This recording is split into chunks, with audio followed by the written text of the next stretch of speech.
Hey everyone, it's Daniel Brother Barbaris.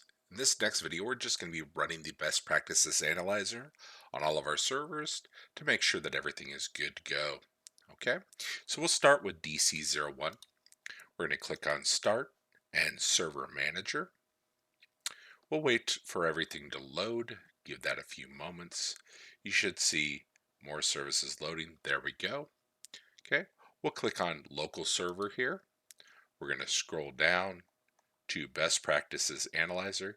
You'll see warnings or errors 0 of 0 total before you run it the first time. We're going to click Tasks, start BPA scan, and give that a few moments.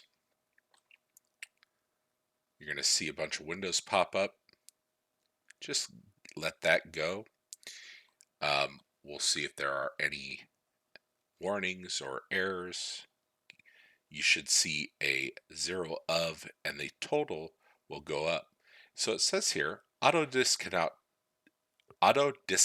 timeout should have the recommended value. So let's see what this says. Remember we said our value was 15. This is our auto disconnect timeout was the one that we fixed. Okay, so we know that one's a we can exclude that result because it's a false positive. So we have 0 of 99. So we're good there. We can close Server Manager. We're going to do the same thing on DC02. It's probably going to have the same thing because we fixed that. Remember, our BPA only shows what Microsoft has set up, and because they used the old command, we're going to see that. Okay, no problems there. So let's let that come up. You'll remember we set that to 15 specifically. So let's see what happens here. There we go. Same thing. So it's just a warning, of course. It's not an error. So exclude result. And we're good to go there. Now we're going to go to our gateway. We're going to do the same thing. Start, Server Manager. Okay. Give that a few moments to load. Local server. We'll go down to our best practice analyzer. Start BPA scan. I know which ones it's going to show, so I've written them here, and I'll explain why they are there and why we can ignore them. The first one, of course, is IPv6 routing should be enabled on the RAS server for routing protocols like DHCP relay to run. We're not using that, so we can exclude that. Okay, the number of ports available should be less for the number of VPN and site-to-site. We're not using this either. We're only using direct, remember that. So exclude. Same thing here, exclude result. To support remote access connections, right here, since we're not using a NAT-only setup and are not using VPN or remote access, we can safely ignore these, okay? Direct access, etc. So exclude result. We're good there, okay? So we can close this. CA01, I'm going to click Start, Server Manager. We'll do the same thing. Give that a moment to load. You'll see other services. There we go. Local server.